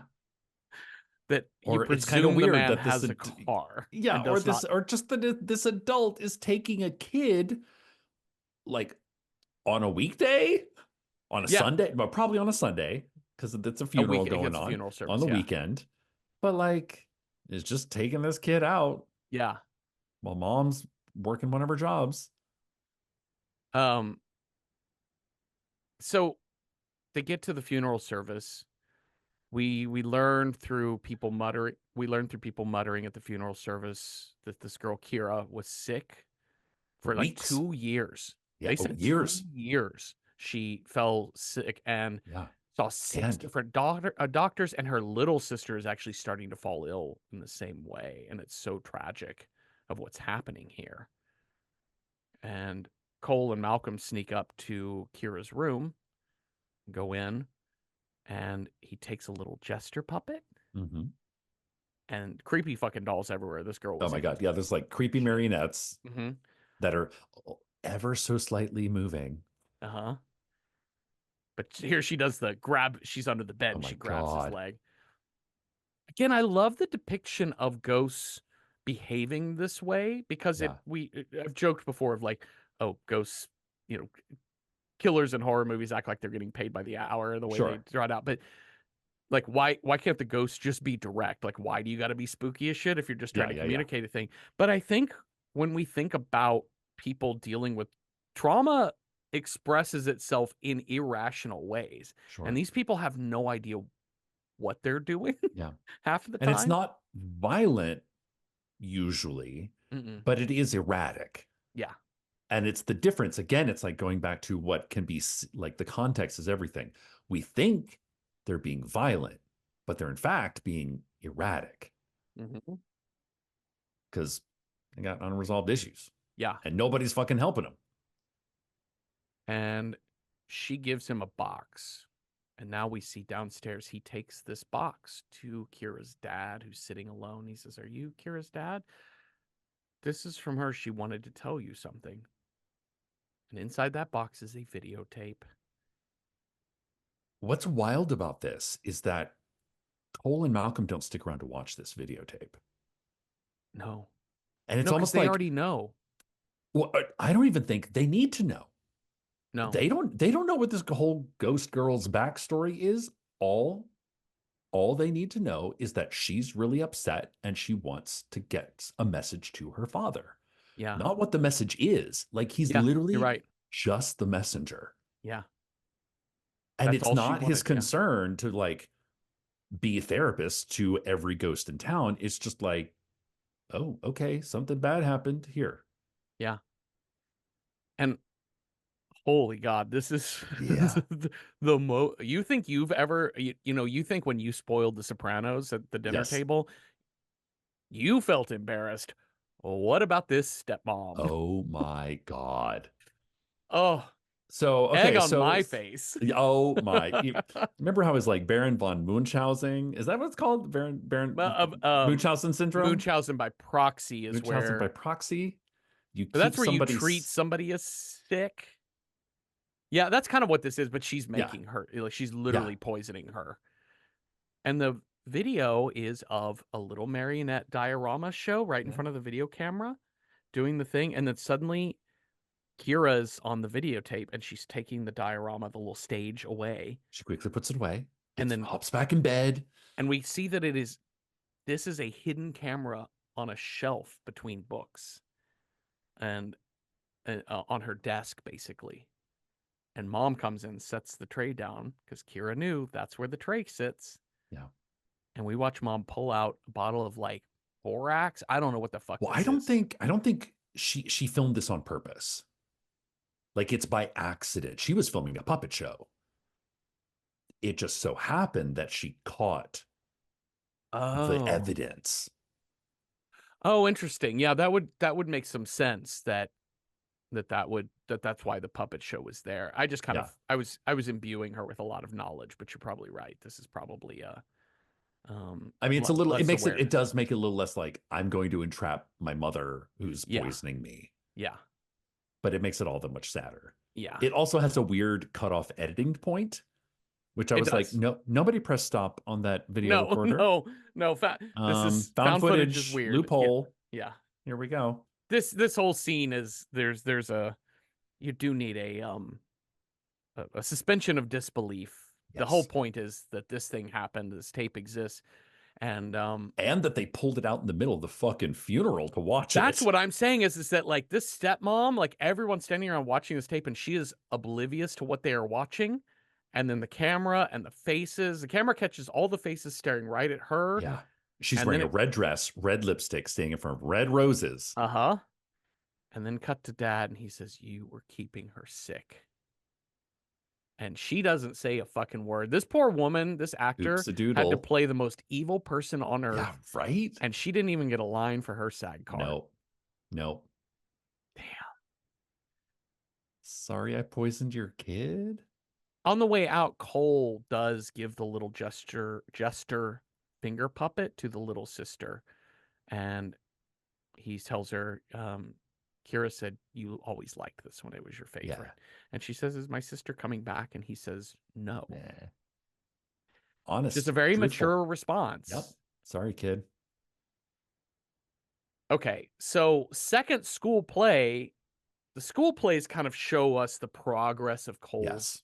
mentality because now we've done the thing. He sees how he can get past his fear, and Yep. now he's starring as Arthur, the stable boy in The Sword and the Stone. Yeah. And he's getting on with stuttering Stanley, Mr. Cunningham. Yep. He has a He's ghost help him put on his makeup. and he's super comfortable with that. He looks like he's having a great Yeah. conversation with her. Tommy looks miserable having to play Of the course. village idiot in the play, and he's terrible. But this is where we get the final thing with Malcolm and Cole. And, Malcolm was like, "I thought you were great, and I thought Tommy Tomasino sucked big time." He's like, Uh, what? I think we've reached the end of our relationship here. You're yeah, and better. I got to go home and figure out how to talk to my Yeah. wife. And Cole says, one thing I would say is just maybe wait till she goes to sleep, then talk to her. And whether she hears it or not, she'll still hear it. Yeah. And let's just pretend we'll see each other again. He's like, "Okay, well, Oh, I'll see you tomorrow, Cole." Now we get to the scene that had me ugly crying of this. There's a car accident. The yeah. little city streets are all blockaded. There's police tape. And we get to Lynn. Amazing cinematography as Yeah, well. It like down the starts whole with a line. flare, goes down, and because we have to see and we have to understand that there is no physical possibility for Cole to have seen what happened. Right, right. And while they're stuck in traffic, he tells her, I'm ready to communicate with you now, to tell you my secrets. I'm And gay. he says, What? I can see ghosts. yeah. And he says, the accident up there, someone got hurt. It was a lady. She died. She told me. Well, where? Where is she now? And he's like, Yeah. she's standing right next to my window. And then we can see Oh shit. dead cyclists. And it's just Yeah. a woman with a bike helmet, bike shorts with blood running down her face, Yeah. looking kind of confused. Yeah. And she just kind of turns and walks away. Yeah, not scary ghosts. Like the No. ghosts have gotten progressively less and less scary because we understand them. Hence the haunting of Hill House, right? We covered that. Yeah. Yeah. Yeah. And he says, he's like, they want me to, the ghosts, that's who I see, and they want me to do things for them. They're the ones who used to hurt me all the time. And oh my, get so teary. This is such a powerful scene to me. God almighty. And he's like, you think I'm a freak? And she's like, look at my face. I would never think that about you. Yeah. Grandma says hi, by the way. Oh my God. Well, and Fuck. it's also like because she's processing it. Like she's being told something that's rather outlandish, rather a little bit out of pocket. Yeah. And the way she reacts is so beautiful because it's not disbelief. It's just she's like she even says she's like you got to give me a second. I'm like ordering my thoughts Yeah. here, which again is like again a very like a coming out sort of thing of like I'm not mad. I'm just you've just turned my script upside down. I have to understand some shit. Yeah. Oh, by the way, this is also the audition scene. Apparently, this was the audition scene for this role. Wow. And Toni Collette said that she fell in love with this scene so hard that she was like, absolutely yes, when they Yeah. cast her.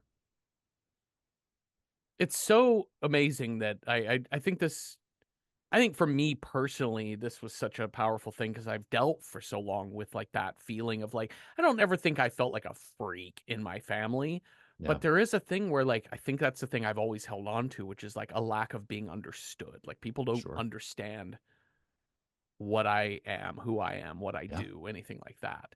And that's hard. And even when you're 49 years old, right? Like it's you carry that shit with you yeah, and you don't know that you're carrying it with it because you don't think yeah, about it every second of the day. And when a script sure. like this deals completely with how we carry these things with us and we don't Yeah. know how we do, um, this And scene just yeah, so simply, I think you could read the scene as maudlin if you wanted to. I think if you were more cynical or this didn't touch you in the same way.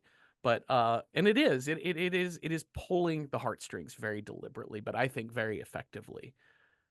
And he says, but he has to tell her that he knows something about grandmother that he would have yes, never you would known. never have known. And he says she's sorry for taking the pendant. She just likes it a lot. And she says, Cole, that's very wrong. Because she's still in the mindset of like, you can't just make up the voice Yeah, of dead grandma. And he says, she wanted me to tell you that she saw you dance. When you were little, you had a fight right before your dance recital. You thought she didn't come to see you dance, but she did. Ugh. and she hid in the back Yeah. because she would be embarrassed at probably having to say, I'm sorry for whatever the fuck they were fighting about. Yeah. She didn't want to back down and show approval of her fucking daughter. No. So it has to come out after she's dead. Yep. And he said, like, you went to her grave after she died and you asked her a question. I love this. You Yes. asked her a question. The answer is every day, right? It says every day. But I love that, like, he only gets the answer and he wants to know, and we want to know, what was the question? Uh-huh. And Toni Collette, God. because she's it's that thing of like watching an actor try not to cry is so much more evocative than just watching an actor like, and like there's tears in this scene, but she Yeah. is she is keeping her shit together so beautifully. Yeah. And she says, "Were you proud of me? Yeah. Did I make you proud? Did I make you proud?" Tell your kids that shit Yeah, before you die. yeah, Anyways, so that's That's our closure for these two characters. Yeah. Now we're gonna go see how Malcolm deals with getting his home life together. Right. And Anna has been going to sleep. It seems very clear. Very many nights she falls Yes. asleep on the couch. She has a salad for dinner, a glass Yeah. of red wine, a Zoloft, and then she watches their wedding The videos on wedding the video. We've couch. seen this a couple times. Yeah. But I think part of the cheesy, and this actually is kind of cheesy here too, but I think it works better, which is the talking in your sleep kind of moment, Hmm. Hmm. the fitful rest. And he's, but in this moment, she's got the cold breath. Yeah. And he says, he says, Anna, and she says, I miss you. And she says, why, Malcolm? Why did you leave me? And he says, I didn't leave you. Right here. And then his wedding ring hits the fucking floor. But from Yes. her hand. Or Yes. it's like she drops it. It rolls under her chair, comes to a halt. Shot of we see her wedding band, so it's not hers. Yep. He raises up his hand and he realizes it was his. It was mine. And And then we then get a nice little montage I see of dead all the people. They don't moments. know they're dead. He's only one plate at the table. She wasn't looking at him directly at the thing, and they only see what they want to see. And all those times he runs to the basement door, and we had Yeah. only ever seen a close crop of his hand on the red doorknob. Yeah. But this We time never actually see him go into it.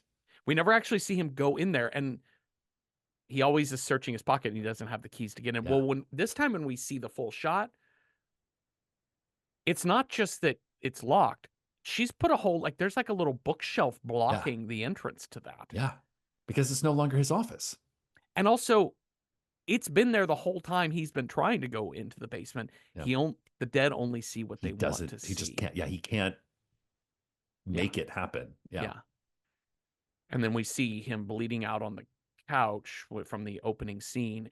And this is when you show bullet wounds from a different perspective, there's a David O. Russell film called Three Kings, and in it shows kind of graphically, even through Yeah. almost like a diorama style, Okay. what happens when a bullet goes through your gut, what it does to the innards of your body. And Sure.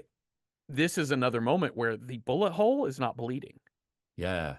And we're thinking, oh, 'tis but a flesh wound. Yeah. And she turns him over, and there is a hole in his back, Oh, yeah. Quite bloody. quite bloody. And he realizes that that blood is still on his shirt now, that he's been walking And around with has that been wound. presumably the whole time. Yeah, and he's wearing a jacket every Yeah. time, so we never We see we it. never see it, and it's not in his perception. He takes the jacket off when he comes home. And he says, he finally says, I think I can go now. I just needed to help someone. And I think I did. You were never second ever. I love you. I mean, you kind of were. I think You that's a could little maybe. hollow, but I no, mean, whatever. that's fine. He says the same phrase that Cole says to Lynn when Lynn was having uneasy sleep. He says, "You sleep now." It's like Yeah. I don't know. Yeah, like a sleep tight. Yeah. Rest well. And we kind of see Anna's face, and she kind of has like a little micro smile. Yeah. She says, "Good night, A Malcolm." weight lifted. Yeah. And fade to white. And then we see their wedding video kiss, and then credits. The end. The end. Shall we rate this film?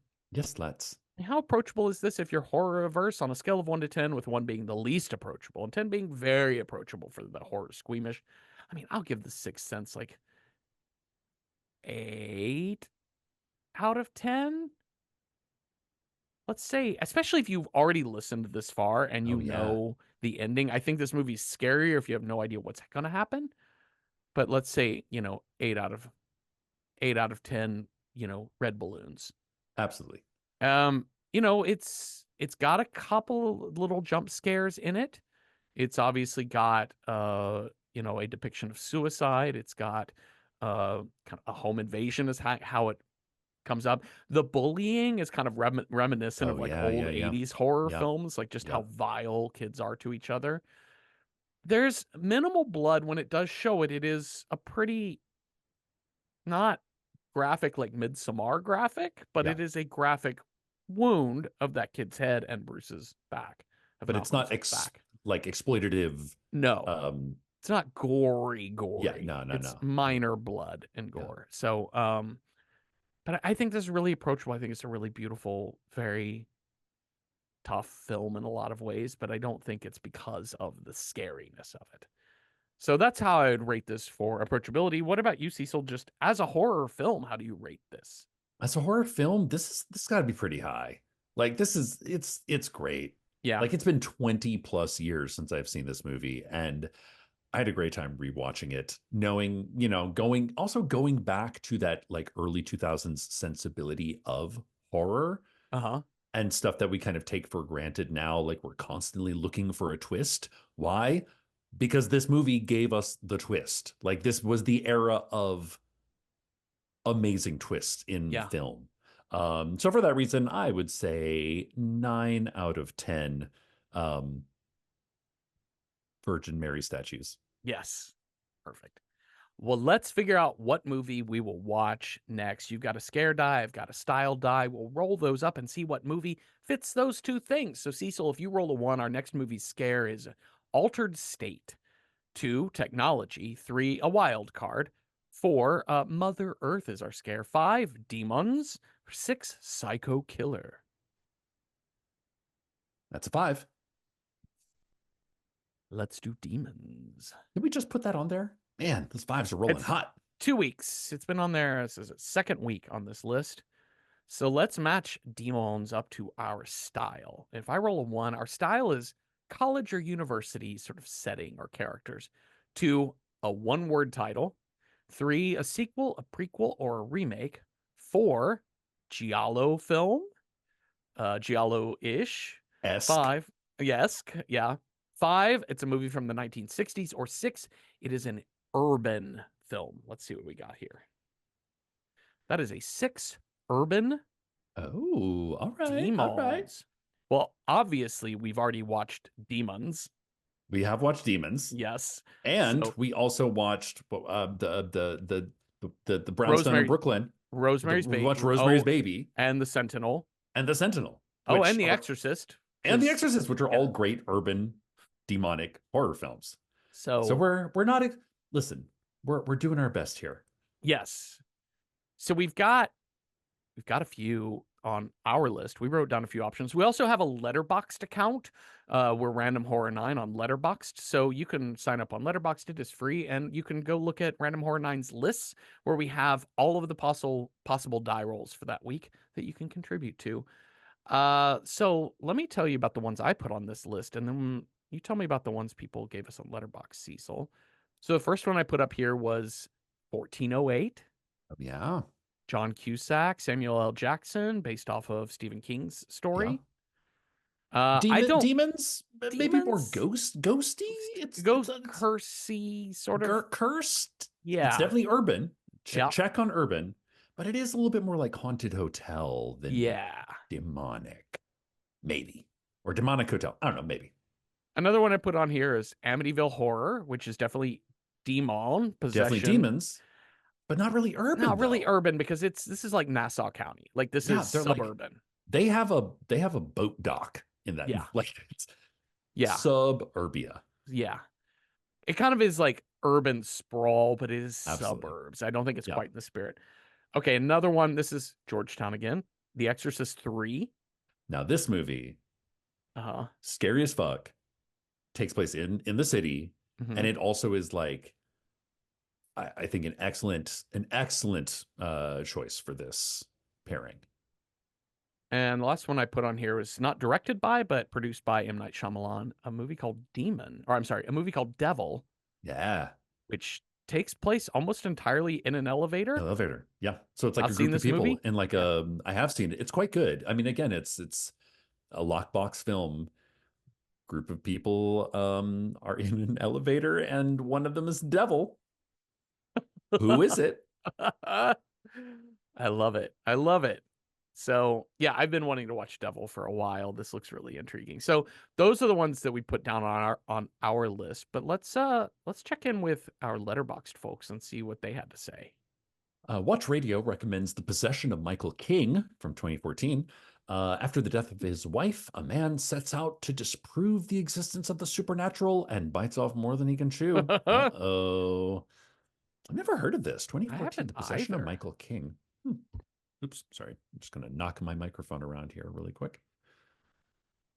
Wow. Yeah, I don't know this movie at all.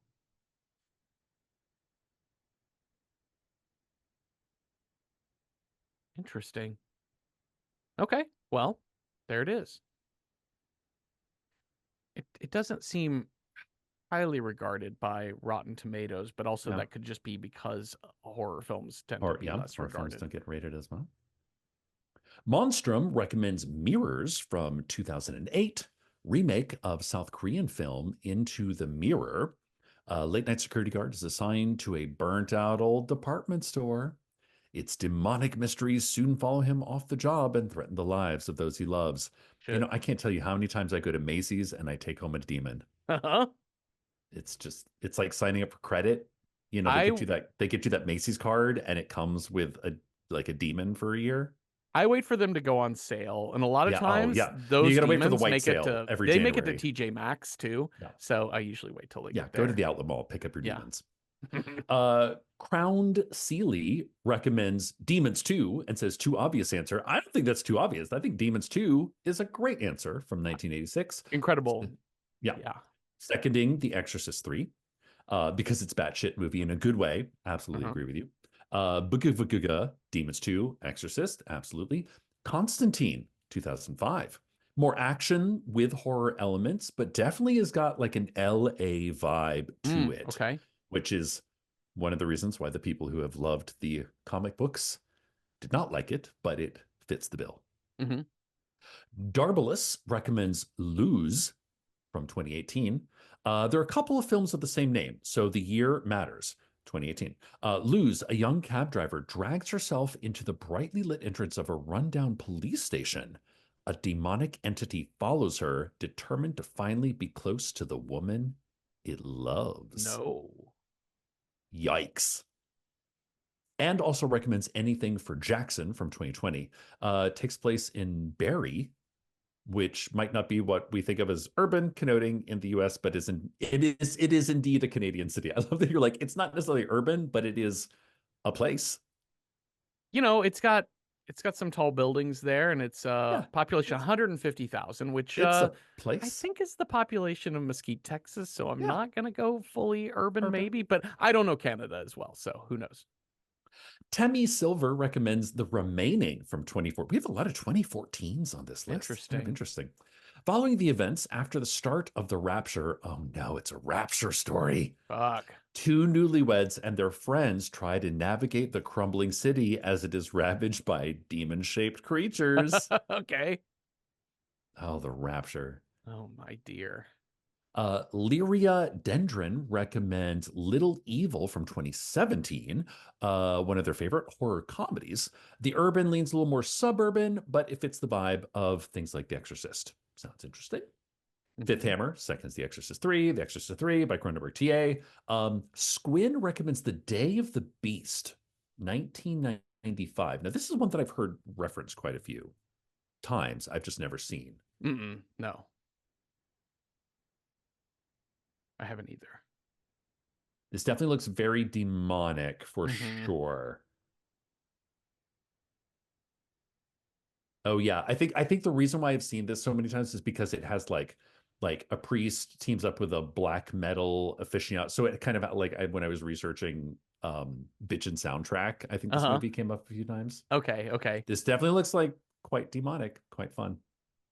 Interesting. Ganymede's Cup recommends Host 2020, a Oh, of British course. independent supernatural horror movie from Rob Savage. Yeah. Computer screen film that takes place entirely on a Zoom call. Host, we had the one of One the of the creators, co-writers on the show with us, yeah. and yeah, they summon a demon, and it does not go well. Weaponized Toaster recommends The Lords of Salem. Okay. Radio DJ in Salem, Mass is plagued by nightmarish visions of vengeful witches after she plays a record by a mysterious group known only as the Lords. Absolutely. This is actually a really fun Rob Zombie one. I sort of demons, it's much more witchy in its vibes rather than Okay. demony, but same, same. They Weaponized Sister also recommends Jerusalem with a Z. Okay. Three friends, Sarah, Rachel, and Kevin, take a holiday in Jerusalem and are having a great time in the historic city, but the tide turns and a biblical nightmare where they're chased by winged demons Oh from hell. shit. Fuck. Uh, Sandra recommends The Wailing, the Korean possession film. We watched that for Patreon, if I remember right. Oh, The we did. Wailing. Yeah. Yep. Yeah. We sure did. Oh yeah, great possession slash Mm-hmm. exorcism slash double exorcism going on in that film. Drag Me to Hell, Also which covered for the show. also covered on the Patreon. Please sign up for our Patreon. Raddy Kell recommends Evil Dead Rise. Not necessarily urban, but no, definitely it's like an LA. It's like Uh-huh. again, it's Evil Dead, but in the Hollywood Tower of Terror. Yeah. Sandra also recommends Day of the Beast. ACAB Photos Yeah. recommends The Day of the Beast. Maria, Day of the Beast, Evil Dead Rise, Ace Diamond, Exorcist 3, 1408, Late Night with the Devil. Came out in Okay. 2024. Jack Delroy, host of an NYC-based late night talk show, makes a last-ditch attempt to boost ratings by speaking with a demon on Halloween night. Yeah, I could Perfect. say this got some urban demon vibes. Absolutely. Sure. The Devil's Advocate, 1997. Suburban Florida lawyer lands a job with a fast-paced New York City firm, only to discover that his new boss is the devil. Absolutely. Phantom of the Opera, 1989. A Manhattan opera singer is transported back in time to 1885 London, where she is obsessed over by the Phantom, who in this incarnation sold his soul to the devil so people would love his music for eternity. That's kind of interesting. I don't think I've ever seen this version of it, but I kind of like that it's more demony spooky. And Ace Diamond also recommends The Doom That Came to Gotham from 2023. Based on the comic of the same name, Bruce Wayne, oh, okay. Bruce Wayne and company must fight off not only the elder gods and demons, but the corruption that goes straight to the core of Gotham City. Batman versus Eldritch Abomination Batman? Okay. Sure, why not? Sure. We have another seconding for Late Night with the Devil. Lucky recommends The Offering from 2022. Sounds really interesting. A Hasidic funeral director's son returns home with his pregnant wife to reconcile with his father, but an ancient evil spirit has arrived at the family morgue and has set its sights on the wife. The Cleansing Hour 2019. Two friends live stream stage an exorcism on the internet. Why? Mm-hmm. Stop doing this, y'all. Yep. And they also recommend Ava's Possessions from 2015. An exorcism frees her soul. A young woman attends Spirit Possession Anonymous and meets a fellow victim who wants her demon back. Love this film, different take on the demon possession movie. That actually sounds very cheeky. I like it. Yeah. Beloved of Isis recommends The Offering as well. Veronica from 2017, set in Madrid. Okay, urban, definitely. After holding a seance at school, a teen girl minding her younger siblings at home suspects an evil force has entered their apartment. All right. And David Johnson recommends The Visitation. Eddie Furlong as evil fake Jesus. Great. All right. I'm going to make a push for one of these films because I think Okay. it hits demon and then the spirit of urban. Because I think, Okay. so I was thinking, okay, so like for instance, what I mean by the spirit of urban, something like Late Night with the Devil is interesting because it's New York City based. Yeah. Or 1408, if it were demons, is New York or city based. But it's Sure. also the question of, are we really getting to spend time Yeah, in the but they don't. city? We never see the city. Yeah. Devil is the same way. We're just inside. Yep. My thought was Demons 2 takes place in a high-rise apartment. And so there is something very city, very urban Yeah. about life in a high-rise apartment. Absolutely. Have not seen Exorcist 3, but that would be the other strong push I would make because Those are my two. Honestly, based like on a lot of these, I Exorcist, mean, I bet we see a Lose lot of the sounds city. really good, but Mm-hmm. like really, I think we have two strong contenders. Yeah, I those would be my two pushes. I definitely agree with you. Yeah. And I'd be okay with a coin flip. With a coin flip, Yeah, Sure. because honestly, because you're gonna get like two different experiences. Like Demons 2 is gonna be an 80s over the top, crazy 80s vibe, and then The Exorcist 3 is gonna be much more character story, um, into the darkness of the church. Oh my God, like Brad Dourif in this movie is fucking terrifying. Hmm. So they're both fun, but for very different reasons. Do we want to just say we should just dive in and like have a really fucking scary movie?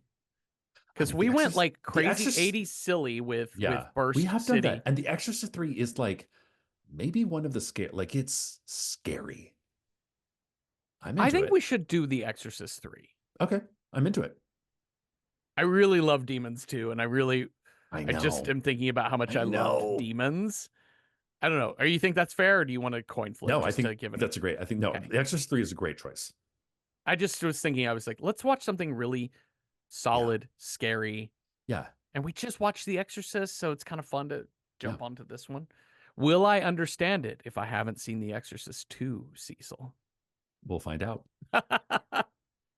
All right. Thank you all for listening. Thank you, Cecil, for talking with me. If you have thoughts on The Sixth Sense or ideas for other movies that would have been good, demons in urban settings, let us know on Instagram at Random Horror 9 or on Patreon by the same tag. We have public discussion threads for each and every episode on our Patreon, and you do not need to be a paying member to participate in those. So watch The Exorcist Part 3 with us this week and come on back next Tuesday for a new episode. Have a restful night with no cheap fiance trying to get out of buying you that Burmese sapphire or nothing. Boo. Ooh.